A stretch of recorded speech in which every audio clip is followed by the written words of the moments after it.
अब अफसरान tax recovery के लिए एकतरफा या टैक्स दहिंदा के इल्म में लाए बगैर कार्रवाई नहीं कर सकेंगे। FPR ने इनकम टैक्स वाजबात की रिकवरी के तरीक़ेकार से मुतालिक नई इंतजामी हिदायत जारी कर दी हैं। क्या हिदायत हैं, बता रहे हैं कलीम अख्तर। जी कलीम।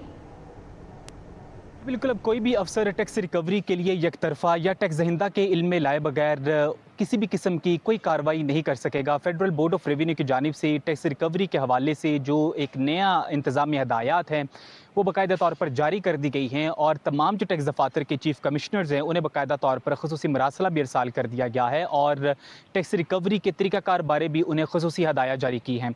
जो नोटिफिकेशन जारी किया गया है उसमें वाज़ेह तौर पर यह कहा गया है कि कोई भी अब अफसर जो है वो टैक्स दहिंदा के इल्म में लाए बगैर किसी भी किस्म की कार्रवाई नहीं कर सकेगा, बल्कि एक ही वक्त में न सिर्फ जो इलेक्ट्रॉनिक नोटिफिकेशन है वो जारी करना पड़ेगा, बल्कि इसके साथ साथ जो फिजिकली नोटिफिकेशन है वो भी जारी करते हुए टैक्स दहिंदा के इल्म में लाना पड़ेगा। जबकि इसके साथ साथ ये भी वाज़ेह किया गया है कि नोटिस की बाकायदा तरसील या तस्दीक के बगैर सेक्शन 140 के तहत जो रिकवरी है कार्रवाई वो शुरू नहीं की जा सकेगी। जबकि रीजनल जो टैक्स ऑफिसर है वो दायरा इख्तियार में आने वाले जो केसेस हैं उसकी नोटिस की तरसील है उसके खुसूसी तौर पर ना सिर्फ तस्दीक करेगा बल्कि इस अमल को भी यकीनी बनाएगा। जबकि ये भी कहा गया है कि जो मुतलका यूनिट ऑफिसर है वो रिकवरी कार्रवाई से पहले जो नोटिस की मुकम्मल जो कानूनी तरसील है वो सर्टिफिकेट जारी करने का पाबंद होगा। जबकि इसके अलावा जो यही ऑफिसर है वह तस्दीक किए बगैर सेक्शन 140 के तहत किसी भी किस्म की जो रिकवरी के मुतालिक कार्रवाई है वो नहीं कर सकेगा। जबकि इसका मकसद बताया गया है कि न सिर्फ इस अमल से कानूनी तकाजे पूरे होंगे बल्कि इसके अलावा शफाफियत और इसके अलावा जो टैक्स दहिंदगान के जो हकूक़ हैं उनको भी न सिर्फ जो है वो उसका तहफ़्फ़ुज़ किया जाएगा बल्कि